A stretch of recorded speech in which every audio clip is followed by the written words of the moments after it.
नमस्कार। आज हम एक ऐसे सफर पर निकल रहे हैं जो हमें हजारों साल पीछे ले जाएगा। हम बात करेंगे दशपुर की, जिसे आज हम मंदसौर के नाम से जानते हैं। ये वो जमीन है जिसकी कहानी पत्थरों, गुफाओं और शिलालेखों में आज भी जिंदा है। अच्छा, दशपुर का जिक्र सबसे पहले कहाँ मिलता है? तो ये हमें मिलता है महाकवि कालिदास के मशहूर मेघदूत में। उन्होंने इस शहर की शान और सुंदरता के बारे में लिखा है। मतलब उस जमाने में भी ये एक बहुत ही महत्वपूर्ण और जाना माना शहर हुआ करता था। लेकिन सोचने वाली बात यह है कि इसकी पुरातात्विक कहानी, मतलब सबूतों के आधार पर इसकी कहानी असल में कितनी पुरानी है। साहित्य से भी कई हजार साल पहले, जब यहाँ के लोग लिखना पढ़ना भी नहीं जानते थे, तब भी वे अपने होने के निशान पत्थरों पर छोड़ रहे थे। तो चलिए इस कहानी की शुरुआत बिल्कुल शुरुआत से करते हैं, यानी मानव सभ्यता के पहले पड़ाव से, पाषाण युग से। देखते हैं कि दशपुर की जमीन पर इंसान के पहले कदम कैसे पड़े थे। देखिए, ये सिर्फ अलग अलग तरह के पत्थर के औजार नहीं हैं। ये असल में टेक्नोलॉजी के विकास की कहानी है। पुरापाषाण काल के बड़े और भारी भरकम हैंड एक्स से लेकर मध्य पाषाण काल के छोटे और ज्यादा शार्प औजारों तक, और फिर उत्तर पाषाण युग के इतने छोटे माइक्रोलिथ्स तक जिन्हें जोड़कर भाले या तीर बनाए जाते थे। ये दिखाता है कि कैसे इंसान समय के साथ ज्यादा स्मार्ट और कुशल होता जा रहा था। पर उस जमाने के लोग सिर्फ औजार ही नहीं बना रहे थे, वो अपनी कला का भी प्रदर्शन कर रहे थे। भानपुरा का जो इलाका है वो एक तरह से एक बहुत बड़ी ओपन एयर आर्ट गैलरी जैसा है। यहाँ हजारों शैल चित्र हैं, मतलब चट्टानों पर बनी पेंटिंग्स। इनमें शिकार के, नाच गाने के और जानवरों के चित्र हैं जो आज भी हमें उस दौर की जिंदगी की झलक देते हैं। और जरा इस आंकड़े को देखिए, 500 से भी ज्यादा। ये क्या है? ये दरक की चट्टान नाम की सिर्फ एक गुफा में मिले क्यूप्यूल्स की संख्या है। क्यूप्यूल्स मतलब चट्टान पर जानबूझकर बनाए गए छोटे छोटे गड्ढे। सोचिए, उस दौर में कितनी मेहनत और लगन से ये काम किया गया होगा। और ये कोई छोटी मोटी खोज नहीं है, इसका महत्व पूरी दुनिया में है। दर की चट्टान के इन क्यूप्यूल्स को दुनिया की सबसे पुरानी रॉक आर्ट में से एक माना जाता है। इस एक खोज ने दशपुर को दुनिया के प्रागैतिहासिक नक्शे पर एक बहुत ही खास जगह दिला दी है। तो अब हम पत्थर के युग से आगे बढ़ते हैं। अब वो दौर आता है जब इंसान ने पत्थर के साथ साथ एक नई धातु, तांबे का इस्तेमाल करना सीख लिया था। और यहीं से शुरू होता है बस्तियों का, खेती का और एक संगठित समाज का विकास। इस दौर में हमें यहाँ दो बहुत ही दिलचस्प बस्तियां मिलती हैं। एक तरफ है आवरा, जो अपने खास तरह की मिट्टी के बर्तनों यानी मालवावेयर और तांबे के औजारों के लिए जाना जाता है।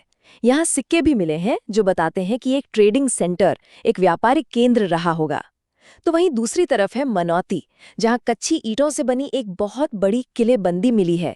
ये दिखाता है कि उस दौर में सुरक्षा कितनी अहमियत रखती थी। अब तक हम जो भी बातें कर रहे थे वो चीजों को देखकर लगाए गए अंदाजे थे, पर अब हम ऐतिहासिक काल में आ गए हैं।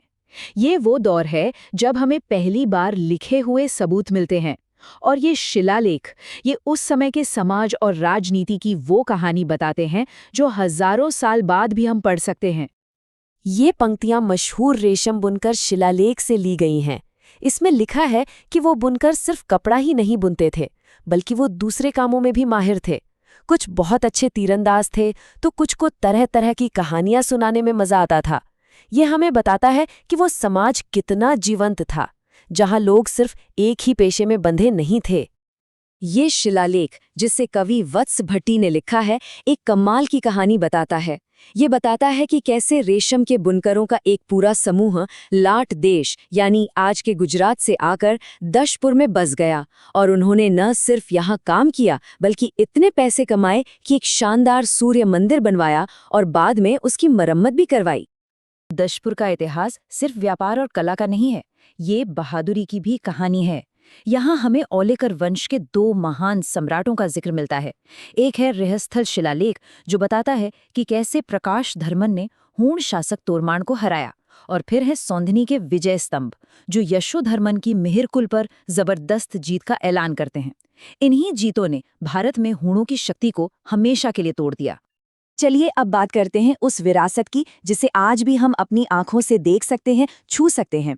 ये है दशपुर की शानदार स्थापत्य कला, जिसने सख्त चट्टानों को तराशकर खूबसूरत मंदिरों और गुफाओं में बदल दिया। इस लिस्ट में इस इलाके के कुछ सबसे बड़े और महत्वपूर्ण स्थापत्य के नमूने हैं।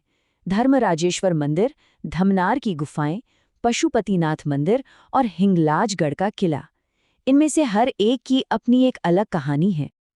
आगे बढ़ने से पहले एक शब्द को समझना बहुत जरूरी है, मोनोलिथिक या एकाश्म मंदिर।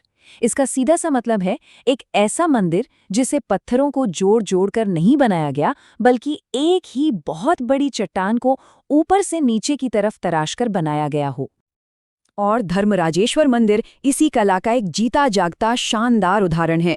एक ही चट्टान से बना ये मंदिर इंजीनियरिंग और कला का ऐसा बेजोड़ नमूना है कि इसे मालवा का एलोरा कहना बिल्कुल सही है। ये तालिका देखिए, कितनी खूबसूरती से ये बताती है कि उस दौर में अलग अलग धर्म एक साथ कैसे फल फूल रहे थे। एक तरफ 8वीं-9वीं सदी का हिंदू धर्मराजेश्वर मंदिर है, तो वहीं दूसरी तरफ 5वीं से 7वीं सदी की 51 बौद्ध गुफाओं वाला धमनार परिसर। और कमाल की बात यह है कि दोनों ही चट्टानों को काटकर बनाए गए हैं। शिवना नदी के किनारे बना पशुपतिनाथ मंदिर, यहाँ एक ऐसा खजाना मौजूद है जो बहुत ही दुर्लभ है। ये है गुप्त काल का अष्टमुखी शिवलिंग। एक ही लिंग पर भगवान शिव के 8 अलग-अलग चेहरों को तराशा गया है, जो कला और भक्ति का एक अद्भुत संगम है। और आखिर में हिंगलाजगढ़ का किला, ये सिर्फ एक फौजी किला नहीं था, बल्कि परमार काल में मूर्ति कला का एक बहुत बड़ा केंद्र था। यहाँ जो मूर्तियां बनी, उनकी कलाकारी इतनी शानदार थी कि उनकी ख्याति देश विदेश तक पहुंची। तो इस तरह अगर हम देखें तो पाषाण युग के साधारण औजारों से लेकर मध्यकाल के भव्य मंदिरों तक दशपुर हमें मालवा में हजारों सालों के इंसानी सफर की एक बिना टूटी लगातार चलने वाली कहानी दिखाता है। और ये पूरी कहानी हमें एक गहरे सवाल के साथ छोड़ जाती है। दशपुर की ये हजारों साल पुरानी विरासत हमें समय के साथ इंसानी समाज के लचीलेपन, उसकी हिम्मत और उसकी जबरदस्त रचनात्मकता के बारे में आखिर क्या सिखाती है?